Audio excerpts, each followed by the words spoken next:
Yes, mga kaibigan, ang isa sa mga nominado para sa Best Actor, Cedric Juan para sa Kukuza. Hello, kamusta naman? Ayos lang. Sanay na sanay ka na tumanggap ng award. Laging hindi nag-expect, pero masaya sa recognition na ako. What makes it special for you? I mean, maliban sa na-recognize ka bilang actor, pero ano yung maliban doon? Ano ba yung what makes it really special? I think hindi siya, it's not any other kind of na parang once in a lifetime. And lalo na nanggaling yung salitang Filipino sa yun yung pinakamahalaga na parang with this film, with the character of Burgos, parang mas na-reignite yung patriotism natin. So parang yun siya, parang nasabi ko nung first time ko nabasa yung script, yun talaga yung pinaka-naramdaman ko sa kanya. And I think, parang nung nasabi ko at na-confirm na nila na I'll be the one to Padre Burgos, sabi ko, larger than life siya and more than Cedric. So yun. So ano ang aasahan natin kay Cedric pagkatapos ng Burgos? May mga pelikula na ginawa and meron din gagawin na serye sa TV5. Ang title niya ay Ang Mga Himala ni Nino. So, ayun po. Para siyang, I think it's... Pari ka na naman. Hindi naman. parang mahirap din ma-typecast with that. And at the same time, alam naman natin na iconic figures si Father Burgos at Mr. Correct. Maraming salamat. Dahil red carpet ito, who are you wearing?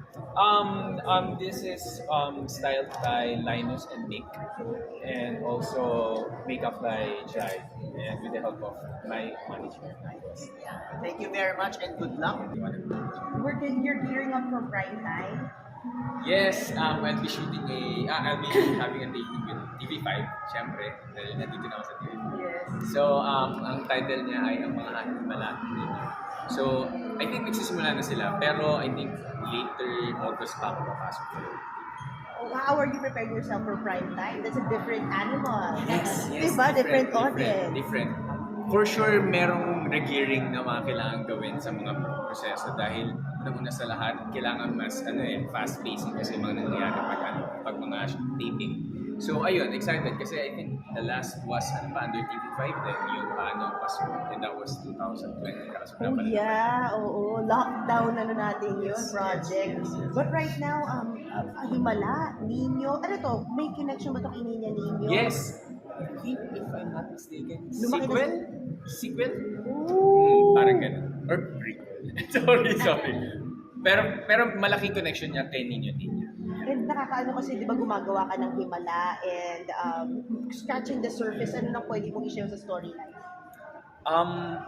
Ito yung si Nino, napakalaki ng role niya sa gagampanan ko kasi from like nasa parang void parang nasa dark void yung nangyayari sa character niya, and because of this kid parang lahat ng paniniwala niya na akala niya kailangan niya mag-seek ng parang somehow revenge, vindictive, or at the same time parang questioning all that happened sa buhay niya. Sobrang depressing kasi parang nakita niya sa bata na parang there's still good sa lahat ng mga tao kahit na sabihin natin na masama na yung mga history natin, na there's always time and constant naman yung change sa buhay nila. Hindi ko si Nino. Oo, akala ko yan. First and foremost, I thought you were Nino. No. Isa siyang batang sobrang cute. Do you talk? Do you do TikTok? Hindi. But do you know that trending ka doon? Yun nga, actually, Because sabi nila, what do you know? ang nalalaman ko lang, mga tinatag ako sa Instagram, sa Facebook, tapos ang pinaka-source ko yung mga kapatid ko. So sila yung mga nag-send sa akin. Tapos, May pinipare sa'yo. Oo, nakakatuwa kasi appreciation siya. Alam mo kanino ka pinipare? Parang wish list na sana raw magkatrabaho kayo ni Catherine. Oh, I think nakita mo ito yun, yung no? Elena, right? Oo. 1944? 45? Yes. Yeah. Nakita ko yun. Parang from what I heard nga na parang nagsimula na sila tapos parang they have to stop it for a while. Parang people were talking na baka mamaya daw pumasok sa suicide. And who knows? Inaantay ko lang na pumasok. Siyempre. Oh my gosh, so it's true. There's a possibility. Kung ilalapit, I mean, I'm always open for collaboration. Oo naman. I mean, I would love to work with Catherine. Yeah. How do you find her as an actress? Si Catherine, when the last time you watch her sa Very Good Girl, as in, grabe yung growth niya as an actress. Siguro dahil nga nasanay tayo na puro TV yung ginagawa niya, and syempre minsan may mga movie siya and alam natin yung blockbuster yung mga movie. Pero totally different yung shift. Feeling ko with all the things that happened then sa buhay and also yung growth then nakakatulong ako personally.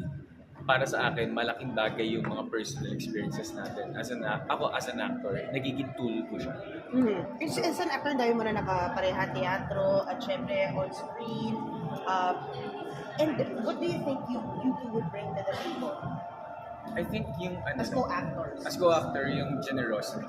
Yun yung feeling ko yung sa akin. Kasi yun yung very important to be always generous with your co-actor. Not just with all the actors, pati na rin sa staff nila. Kasi ensemble work na siya. Wow. So, ito na. Kamusta ang life na may agency? Charot.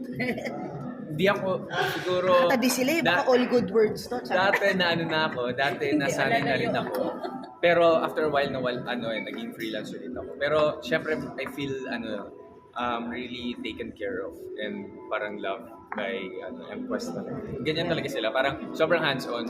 Imagine, yung pinaka-head pa namin sumasama sa akin minsan, pag busy ibang mga Like handler. today.